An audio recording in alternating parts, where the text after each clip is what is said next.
Okay, so today I think I will take the opportunity to learn some of you about Confucius, because this is a cultural figure that you kind of hear in school. You hear something about in school, and obviously he was important, very influential. I mean, the way he's taught in school, or at least when I was in school, makes him sound like some great sage or whatever. The guy that lots of people follow because he, I don't know, was smart and he was successful and whatever, like the Aristotle of China.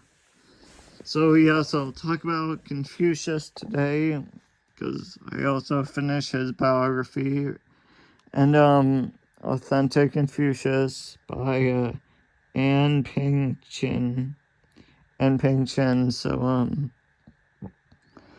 uh yeah, so Confucius, his family's surname was actually Kong, because I guess Confucius is just a Western translation. It's like the English adaptation of his real name, which was I don't know, it's some Chinese thing that's something like Columbus is something, and I know his hometown was Lu. He lived in a place called Lu. He well, his father died when he was only 3 years old, and his mom died when he was maybe like 18 or 19. It said his mom died when Confucius was still a young man, so I'm pretty sure like 18 or 19. And he got married when he was like, I think 18 or 17 or 18. So if I got anything out of this book, is that Confucius was very good at controlling his emotions. He had a lot of control over his emotions. So he really got angry, and he had rules, personal laws about like the mourning of parents. So if your parents die, then you must go through 3 years of mourning where I guess you aren't allowed to play any instruments. So for 3 years, you will not play any instruments to make music. And he also had rules about his dietary, whatever his dietary restrictions, where he says he would never eat, or the author says he would never eat anything that was undercooked or overcooked. He would not eat anything that was out of season. And he would only eat meat if the animal was like slaughtered in the traditional way of the rites, I don't know, sacred, whatever. I don't really know whatever the rules for meat were in China back then, but he wouldn't eat it if the meat was cut into too small, if the pieces were too small, and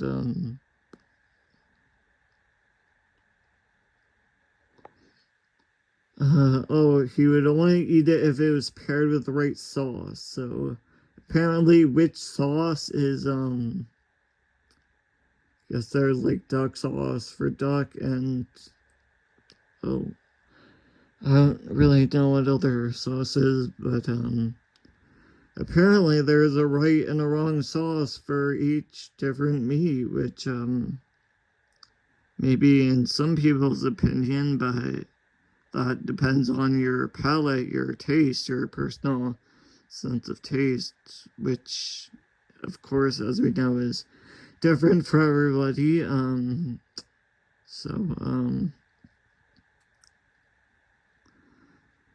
Let's see, what else did he say?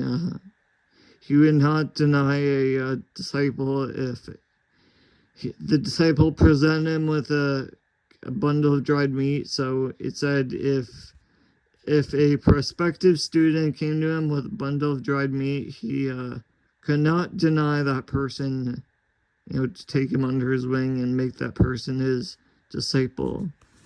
So the main disciples talked about here are there was one called Zilu, there was Yang Hui, there was Ziyong, there was Zigong, there was Mensuas, Zihan Hui, and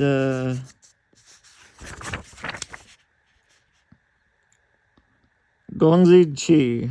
Gongzi Chi was one of them. It says Gongzi Chi adorned the curtains that shelter the coffin from above and on all four sides. Yep, that was when they were planning his wedding or his funeral, Confucius's funeral, because I guess Confucius didn't really have any family. Confucius did have, I think, a son and a daughter, so he had kids. He held a government position, I think the Minister of Criminal Affairs in Liu for starting in his 50s, because, I don't know, I was surprised how often I talk about people in their 50s and 70s, because I thought back then in the, AD times, before the year 1000,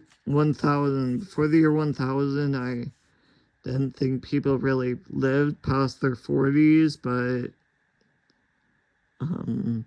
apparently, yes, people did, at least in this part of China. And, well, maybe you should actually read this book, because it seems the author did a lot of work with the research. I mean, it did go directly to China.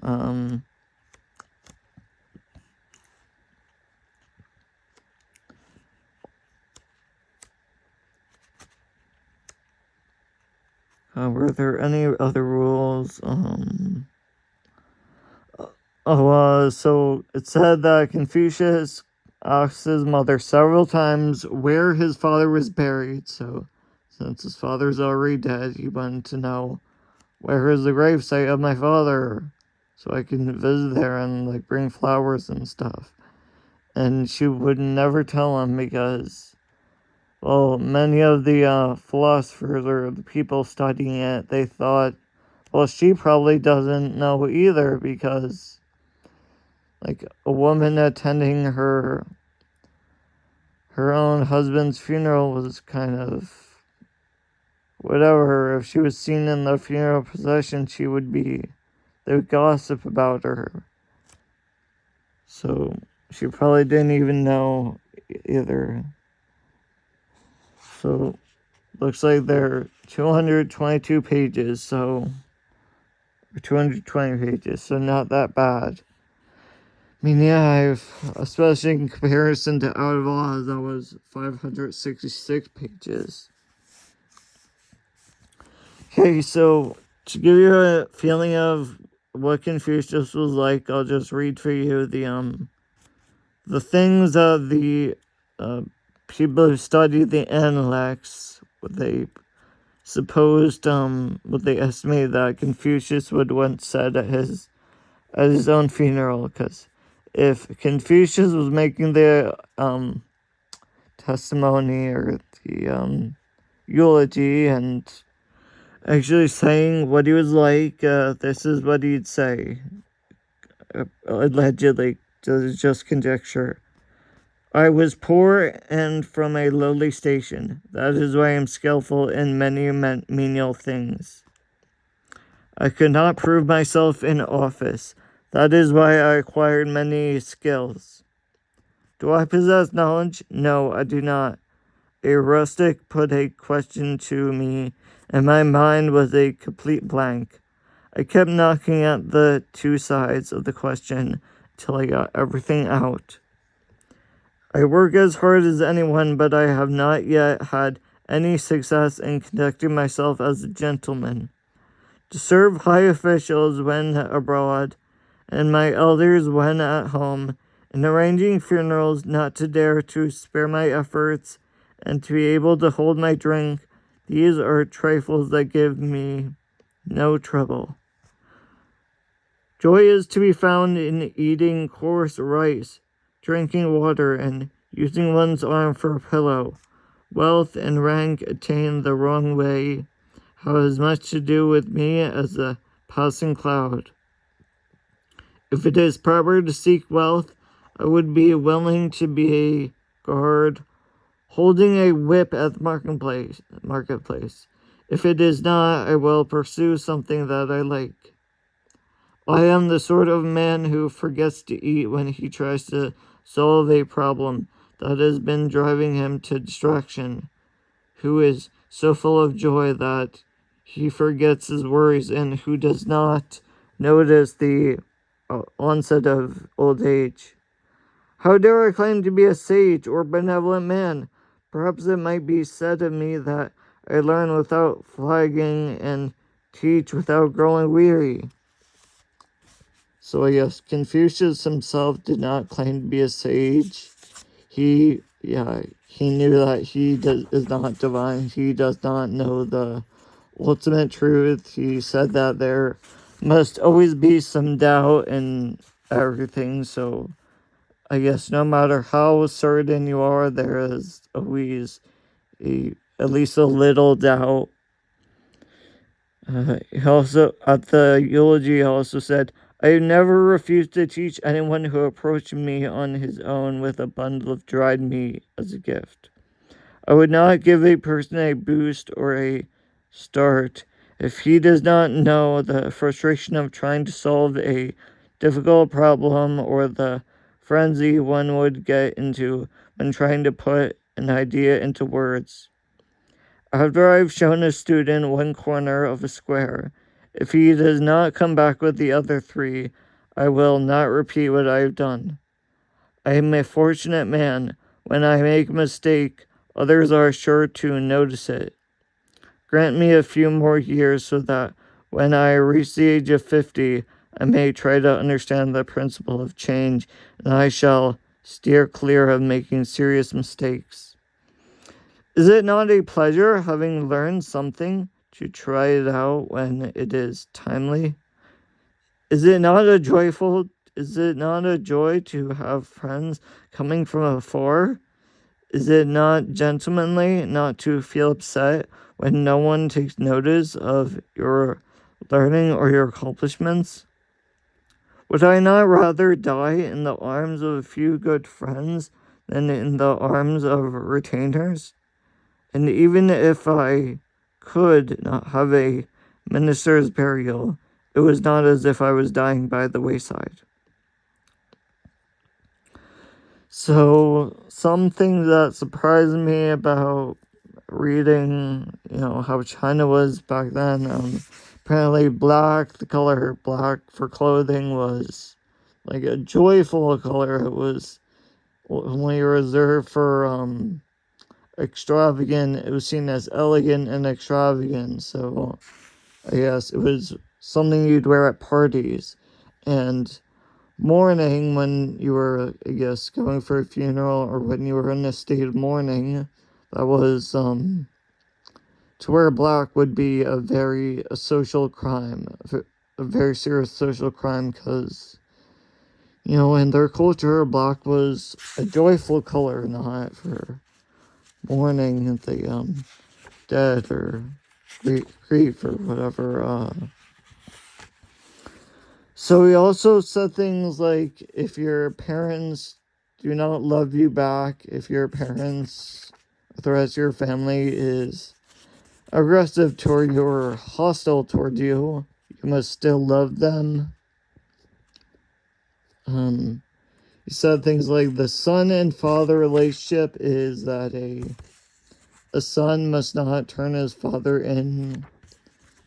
Like, if he knows that his father has committed a crime, then he will not turn his father in.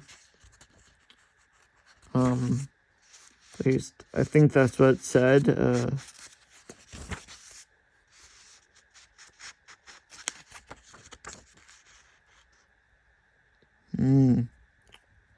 Oh, so this is what it actually says. He did not eat rice that had gone off, nor fish or meat that had spoiled. He did not eat food with a sickly color or a foul odor, nor anything that was overcooked or undercooked. He did not eat food that was not in season, nor did he eat it except at mealtime. He did not eat meat that was not properly cut up or meat paired with the wrong sauce. And also said things like he would never talk during meals or in bed. So, of course, in our modern society, at least in our culture, when people sit down at a restaurant or table to eat, they have a conversation. Usually they talk to each other, but I guess he did not, because whatever, I guess he thought that wasn't something you should concern yourself with or whatever. And when he was in bed, he did not. He wouldn't say a word while in bed either. So.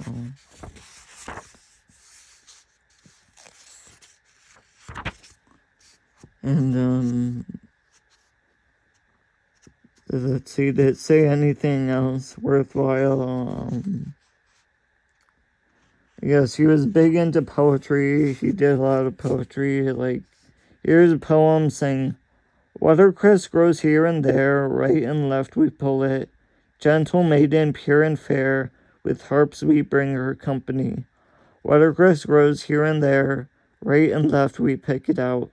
Gentle maiden, pure and fair, with bells and drums to her delight." Or actually, I think that poem was about like a prince trying to court a princess.